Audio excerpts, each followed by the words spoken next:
Dika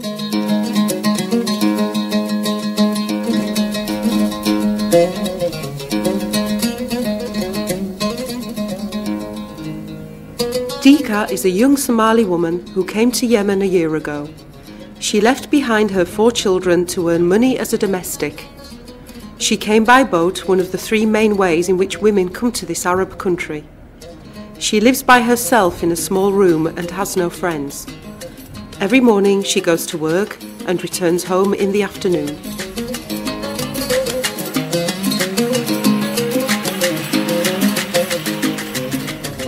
Yvot is an Ethiopian woman who arrived 18 months ago. She came on a tourist visa arranged by her sister, who has already been working in Yemen for 8 years. She has had 5 employers and had difficulties finding a job where she was treated well.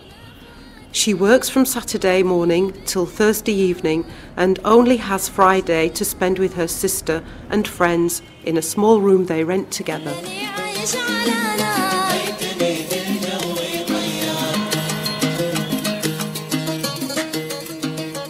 Helen is of mixed Ethiopian Eritrean descent and emigrated 1 year ago by means of an illegal agent.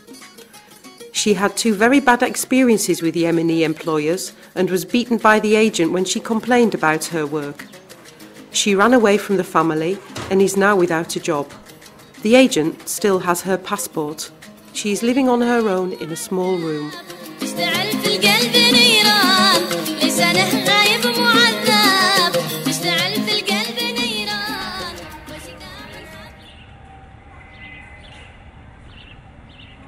The Republic of Yemen is one of the poorest countries in the Middle East, situated on the southwestern edge of the Arabian Peninsula. The country was formed after the unification of former North and South Yemen in 1990, which used to be 2 separate states. The majority of the Yemeni population live in the countryside and have limited access to education and health care. Illiteracy remains a big problem, particularly amongst women in rural areas. Despite high child mortality rates, the population has rapidly increased in the last 40 years. Until the early 1970s, former North Yemen was relatively isolated from the rest of the world. The ruling imams did not want the population to develop, yet in the past 40 years, rapid changes have taken place. Not only in infrastructure, such as the building of roads, hospitals and schools, but also in women's education and employment. In addition, a large part of the male population migrated to Saudi Arabia and the Gulf states in the 1970s. The money that these migrants sent back home has led to urbanization and the creation of a middle and upper middle class. Amongst these classes, it has increasingly become common to employ domestic workers. هو الآن شوفي زمان كان الأسر مش متفككة. كان مثلا تلاقي رب البيت اللي هو الأب والأم عندهم مثلا عدة أطفال يزوجوهم يخصصوا لكل واحد منهم غرفة يعيش فيها. الآن الوضع طبعا العكس ان البنت تتزوج تقول لك اشتي بيت حقي يكون مملكتي اتصرف فيه بحريتي. لا زوجة مثلا لا ام زوجي تقول لي ده صح ولا ليش عملتي كذا ولا يعني براحتها تتصرف في البيت تحس انه مملكتها الخاصه مثلا تغير في الفرش تعمل الذي تشتهي حره. فطبعا من هنا خاصه لو هي موظفه يزيد ضغط العمل عليها معناته انه ايش محتاجه شغاله. باب طلب زياده الشغالين الاجانب الان اصبح عندنا اولا اغلى يعني في ناس كثير ما شاء الله اصبح عندهم رفاهيه ومبسوطين دي من ناحيه. يمكن في مثلا حسب تغيرات زي ما قلت أصبح الآن في النساء خاصة زي المنافسة. مثلا أنا جبت مثلا شغالة في الفلبين نظرا مثلا لتحسن معيشتهم وبدأ يعني زادت الفلوس وزي ما نقول حاجة زي كذا. فتجي مثلا صديقتي برضه تقول دي جابت من الفلبين تعمل وتترك ليش أنا ما أجيبش واحدة أحسن منها. فبدأ في منافسة الآن ودي يعني بعتبرها ظاهرة غير صحية إنه يتنافسوا في إنه كيف يجيبوا شغالات من الخارج. While almost everyone knows about the large-scale employment of migrant women as domestic workers in the rich countries on the Arabian Peninsula, very few people know that also in a poor country like Yemen, mainly migrant women do the dirty work. Most of these workers are young women from Somalia and Ethiopia, neighbouring countries where living conditions are worse than in Yemen.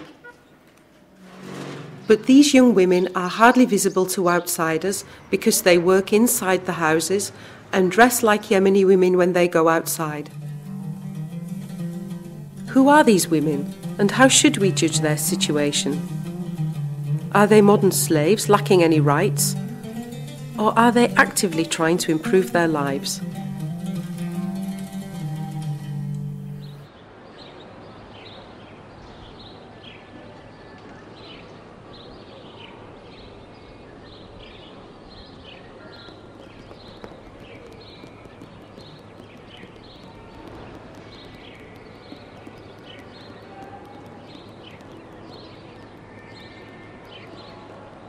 شيء جرى أنا قرصدي وحاسيه هاي ذي نينك نين سوماليا ذا حبر كدروا هاي وعيره وقرصدي إلهي أولادنا كلاسية أفرع عيال أسكنوا إلهي إيجاسية بعدين نويل كوركي سله صدق حتى قبل أن يجوجان حبطوا يفتكوا صار عادي مو كفر إيه مو صفر حبطوا يفتكوا صار عادي سيدي وكل أنت بعدين أويل كده لا مركا أويل كده الوصايدي كده هاي نينك مركا أنت نيدا كجبي وحاسد عيالك يا كلو كرنايو يا كوو بيلايو يا wax ku siinayo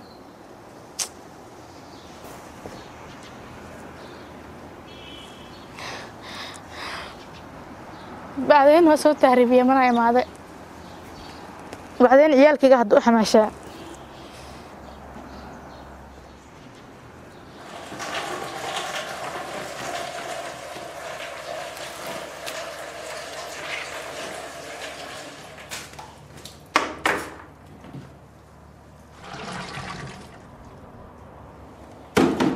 ku doortay gabar ilaa la iga soo horeysay wadanka soo tahriibtay gabadhii markay soo tahriibtay man waqti tahriibtay Sacuudiga u tahriibtay waxaas dhaa maadaama walaashaaba ee baxday ciyaalkaaga gabar aniga ciyaalkayga eedadooda wax ugu sii jirtay mar walba gacan islaamada xakamo tuu kartida sida ciyaalkaaga horumar ku gaasay sida la adeyn horumar u gaar leeyahay ala awligeed ayaa man ugu soo tahriibay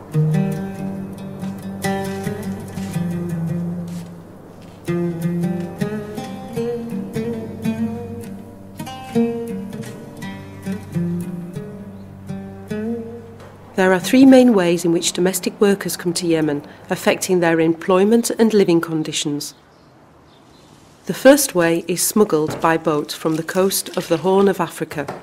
This is the main way for refugees from Somalia.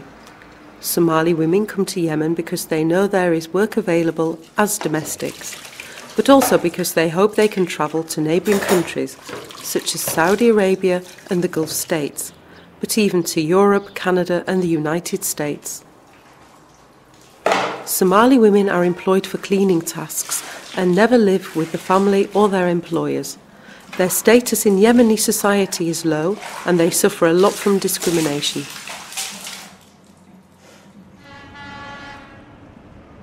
Hodman is a Somali development worker in the refugee centre of Sana'a. She fled from Somalia 12 years ago. It is not the legal boats. They go in very far place to the sea and they catch the boat and they started their trip into the midnight. I was one of the trip that those who coming to the boat, it is very hard. That the boat cannot take a lot of heavy people.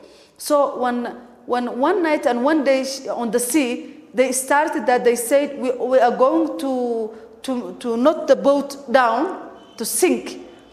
We are going to make not heavy. So 4 or 5 people they throw to the sea while they are alive and they are crying, they are shouting. They put to the sea, and after a while they started that the boat is going their control. They may come to the sea of Yemen, but when they feel still it needs that no more heavy, they started again to throw the people to the sea.